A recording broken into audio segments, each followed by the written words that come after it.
उद्देश्य ये है कि हम अपना विरोध दर्ज कर रहे हैं। अग्निपथ योजना हम लोग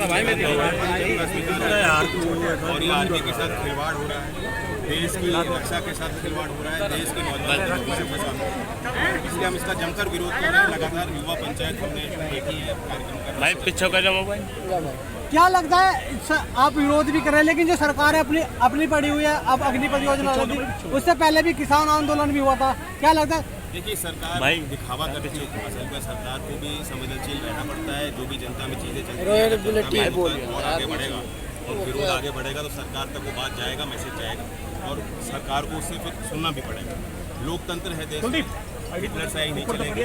इसलिए जो फैसले अगर बंद कमरे में लिए जा रहे हैं, जिनको समाज स्वीकार नहीं कर रहा, उन फैसलों को सरकार को बदलना ही पड़ेगा। बुलडोजर को लेके एक बात हुई, आपने कहा कि जो बुलडोजर तो उनका है, लेकिन चाबी हम छीन लेंगे। जी बिल्कुल, यहाँ के लोग उसी बात को पसंद करते हैं। किसान आंदोलन में पसंद करते हैं। सरकार का आरोप है कि विपक्षियों के द्वारा जो है लगातार हिंसा कराई जा रही है अग्निपथ पर। क्या देखिए, ये विपक्ष के नाम से ये राजनीतिक राजनीति अगर रोजगार के सवाल पे नहीं होगी, किसान के मुद्दे पे, नौजवान के मुद्दे पे नहीं होगी, तो किस सवाल पे? विपक्षी पार्टियों की जिम्मेदारी है सरकार के गलत फैसले जनता के बीच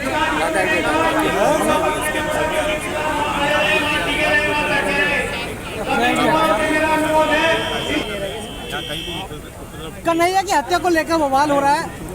नुपुर शर्मा की अभी तक गिरफ्तारी नहीं हुई है, क्या कहेंगे इसमें आप? देखिए, कन्हैया का जो मर्डर है और जिस तरह से वीडियो निकाली गई, वो बेहद शर्मनाक है, अमानवीय एक कृत्य था, और उसकी पूरी सजा उनको मिलनी चाहिए। अब जैसे इसमें जो जिन्होंने कन्हैया की हत्या की थी, उन लोगों के जो फोटो है बीजेपी के साथ कनेक्शन है।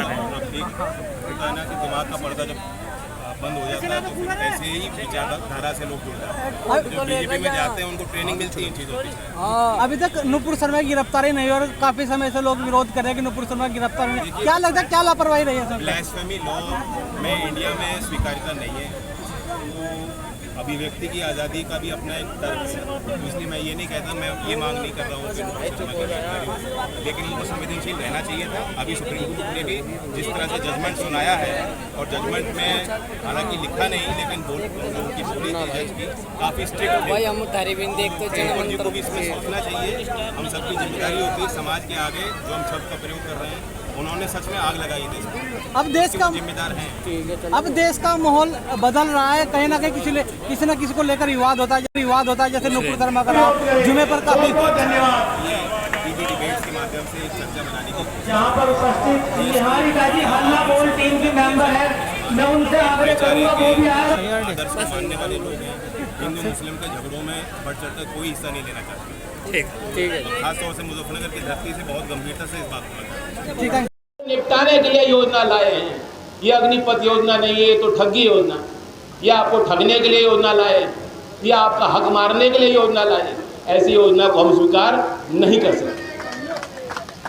और अंतिम दिन तक, जब तक ये गिनती इनकी पूरी नहीं होती सरकार की, तब तक हम इस योजना का विरोध करेंगे। या तो ये योजना खत्म होगी, या ये सरकार बदली जाएगी। ये फैसला भी समय रहते आपको करना होगा। बाकी देखो, अभी पर्ची पे मुझे लगा कुछ गन्ने की बात होगी, पेमेंट की बात होगी, बिजली की बात होगी, किसान की बात होगी। पर्ची में लिखा है बुलडोजर। ये कोई मुद्दा नहीं है, ये कोई मुद्दा नहीं। योगी जी को तो चलाना भी नहीं आता होगा। योगी तो ट्रैक्टर नहीं चला सकते। हाँ,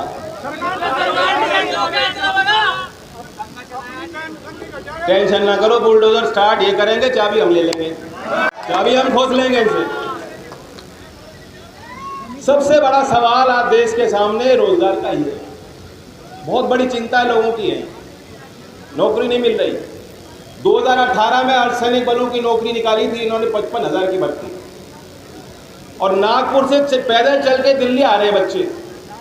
18 में नौकरी निकली, 19 में इम्तिहान लिया, 1 साल बाद रिजल्ट निकाला और सबको नौकरी दी नहीं। पद भरे नहीं गए पूरे, और वो पद खाली छोड़ रही सरकार जानबूझकर। सेना में भी उन्होंने यही किया, जानबूझकर 2019 के बाद भर्ती नहीं की। आप नौजवानों समझ लो, जो आपके बीच आके आरएसएस वाले कहेंगे ना, देखो नौकरी मिल तो रही है, मोदी जी का इतना बड़ा दिल है, देखो उन्होंने आपको नौकरी दी है, नई नौकरी मिल रही है, कितनी अच्छी बात है, 4 साल की भले सही हो, नौकरी है तो यही कहेंगे आपको। 2019 में 80,000 भर्ती किए थे, 2 साल 3 साल पूरे भर्ती नहीं करी, उसके बाद 46,000 आधी नौकरी निकाली है, और वो भी नौकरी नहीं है, ट्रेनिंग है। तो आर्मी का ITI बना दिया। तो इनसे बच के रहना। ये तो ऐसे लोग हैं कि आपकी जब जेब कट जाएगी तो आपको आके बताएंगे बहुत अच्छा हुआ भाई, टेंशन खत्म, अब बेकार में बटुआ संभाले। और मेजर जनरल योगेंद्र जी ने कहा है कि फौज मरने के लिए नहीं होती, मारने के लिए बनाई जाती है। जिस घर का शहीद होता है उसके दर्द को आप समझने की कोशिश करें मोदी जी। उनकी शहादत पे, उनकी लाशों पे आपने खूब राजनीति की है। पिछला चुनाव, लोकसभा का चुनाव कैसे जीते हो हमें याद है। आपने उस चुनावी अभियान में एक भाषण दिया था कि 1 वोट सेना के सम्मान में मुझे दे दो। याद होगा, ऐसी भाषा कभी किसी प्रधानमंत्री पद के दावेदार ने कभी नहीं कही। कभी किसी प्रधान के उम्मीदवार ने भी देश की धरती पे खड़े होकर ऐसे वोट नहीं मांगी होगी जिस तरह से आपने सेना के नाम पे वोट मांगी थी। कि सेना, वो जो कीर्तिमान सेना करती है, जो रखवाली सेना के फौजी करते हैं, उसको भाजपा के रूप में दिखा करके कि हम लोग कराते हैं। हमने उनको वहाँ प्रोत्साहित किया लड़ने को, और हमने उनको भेजा लड़ने को, तब जाके लड़ाई लड़ रहा है। नहीं, जो फौजी देश की सीमा पे खड़ा है वो अपने कर्तव्य का निर्वाह कर रहा है। अगर उसे पूरी ट्रेनिंग नहीं होगी तो कौन जिम्मेदारी लेगा? जब वो शहीद की जो डेड बॉडी वापस गांव में आएगी, गांव के गांव रोएंगे, ये हमारे भाई, हमारे बालक हैं, इनकी ज़िंदगी आपके लिए सस्ती होगी लेकिन हमारे लिए बेशकीमती है। इनके साथ, इनके जीवन के साथ खिलवाड़ मत कीजिए मोदी जी। मैं आपसे आग्रह करता हूँ, अभी तो हम अच्छे रूप में आपके सामने हैं, बड़े शांति से पंचायत कर रहे हैं।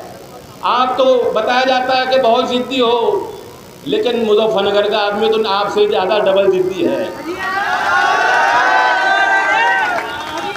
मैंने पहले भी कहा था किसान पंचायत में कि आपसे ज़्यादा जिद्दी हम लोग हैं। और जो सच्चा आदमी होता है, जो ईमानदार होता है, वो जिद्दी होता है, क्योंकि वो लड़ाई सर उठा के लड़ता है। हमने कोई दगा नहीं किया। राज्यपाल जी कह रहे थे कि फौजियों ने बड़ा सपोर्ट किया था मोदी जी को, लेकिन आप इनकी इतिहास खोल के देखेंगे, गुजरात से लेकर के यहाँ तक जहाँ तक पहुँचे हैं, जो इनका ज़्यादा साथ देता है, ऐसा कोई सगा नहीं जिसको उन्होंने ठगा नहीं। इसलिए जो हमारे साथी कुछ पहले हमारे यहाँ होते थे, बीजेपी में चले गए, और आप पे भी डोरे डालते होंगे, चुनाव बाद डोरे डालते होंगे कि आ जाओ भाइयों, उन्हें बता दो कि तुम ज़्यादा साथ दे रहे, सबसे पहले जो है कैची तुम पे चलनी है, और चल रही है। ये आप पे ही कैची चल रही है, ये कुल्हाड़ी आपको ही मारी जा रही है।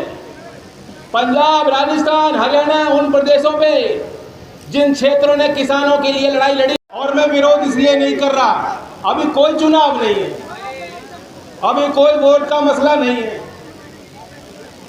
अभी तो लोग अपनी थकान दूर भी नहीं कर पाए, और नए नए विधायक बने हैं, वो अपना जश्न भी नहीं बना पाए।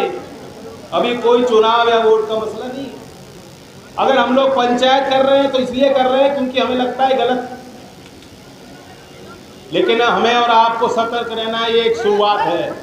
इनके पास एक अपनी बड़ी फौज है, ये हमारे देश की फौज के साथ खिलवाड़ कर रहे हैं और अपनी फौज को लगा रहे हैं काम पे, और उनका उद्देश्य ये है कि समझाओ, लोगों को बताओ कि बहुत अच्छा फैसला लिया है मोदी जी ने। और हमारे बीच के कई इस तरह के लोग होंगे जहां बच्चे सुबह दौड़ लगाते हैं, शाम को दौड़ लगाते हैं, ट्रेनिंग करते हैं। गांव में आपके पास आरएसएस के लोग आएंगे, वो कहेंगे भाई तुम विरोध मत करो, तुम्हारी बड़ी अच्छी नौकरी लगने जा रही है। आनंद महिंद्रा साहब ने कहा है कि महिंद्रा में आपको नौकरी लगेगी। रतन टाटा जी ने कहा कि आ जाओ, टाटा के दरवाजे तुम्हारे लिए खुले हैं। अदानी जी कह चुके हैं, हमारे कैलाश विजय गर्ग भी कह चुके हैं कि 4 साल बाद क्या होना है। मैं पूछना चाहता हूँ, आपने तो देखा ही है, मुजफ्फरनगर में भी बीजेपी का कार्यालय होगा। देश के हर जिले में जब से सरकार आई, इन्होंने मोटे लोगों से मोटा चंदा वसूला, खूब पैसा कमाया, और सबसे पहला काम अमित शाह जी ने कहा। बोलने की तो मेरे पास कम बातें हैं, लेकिन मैं सुनना चाहता था और मैंने सुनी है। नौजवानों ने बड़े तरीके से अपनी बात रखी। मैं बधाई देता हूँ नौजवानों को। ये हमारे पार्टी का भी भविष्य है, और इस समाज का भी भविष्य है, और देश का उज्जवल भविष्य है। मुजफ्फरनगर का ये नौजवान जिन्होंने मंच को सजाया, मेहनत करी, लोगों को निमंत्रण दिया, और आप लोग जुट के यहाँ आए, मैं सबको धन्यवाद देना चाहता हूँ। ये कि शुरुआत है, ये सिर्फ शुरुआत है, और मुकाबला बड़े झूठे लोगों से है। ये कहते हैं कि हमारे पास पेंशन देने के पैसे नहीं हैं। क्या करें, कटौती तो करनी पड़ेगी। करनी थी तो क्या 45,000 करोड़ रुपए का जहाज जब मोदी जी ने लिया, आपसे पूछ के लिया था क्या? जब 20,000 करोड़ का नई संसद भवन को के निर्माण में जो योजना लाए, क्या किसी ने मांग करी थी कि वो पुराने पार्लियामेंट से अलग हटके नई बिल्डिंग बनाओ, इंडिया गेट को पूरे को उजाड़ दो? मुजफ्फरनगर किसी आदमी ने मांग करी थी क्या? आप उस फैसले से इत्तेफाक रखते हो? अगर कटौती शामिल हैं, उनकी यही जिम्मेदारी समाज ने उनको दी है। जब आप चौधरी अजीत सिंह कहते थे, और उनके निधन के बाद छपरौली में आपने मुझ पे पगड़ी बांधी है, तो मेरी जिम्मेदारी बनती है कि अगर ऐसा कोई देश में फैसला होगा जिससे आपको हानि पहुंचेगी, तो सबसे पहले सबसे आगे किया। क्यों किया? मैंने भी उनसे बात की, समझने की कोशिश की, और उन्होंने मुझे बताया कि फौजी 3 साल की तो ट्रेनिंग के बाद तैयार होता है, जिसको सियाचिन में लड़ना है। 3 साल से पहले फौजी तैयार नहीं हो पाता, उसकी बड़ी टेक्निकल ट्रेनिंग होती है। और ये 6 महीने की ट्रेनिंग दे रहे हैं। 6 महीने की ट्रेनिंग में क्या सीखेगा वो? वे अग्निवीर ने, और जब जब सड़क पे आना होता था सड़क पे आ जाते थे, और जब जब पीछे हटना होता था तो भाग जाते थे।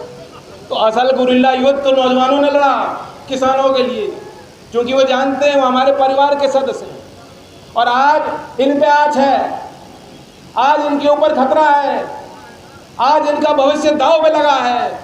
और इसलिए पगड़ी वाले और टोपी वाले भी हमारे बुजुर्ग आगे आके आपकी लड़ाई लड़ रहे हैं। नौजवानों, इनका बड़ा आशीर्वाद आपको प्राप्त हो रहा है। मैं धन्यवाद देता हूँ मुजफ्फरनगर की धरती को, मुजफ्फरनगर के वीरों को, हमारे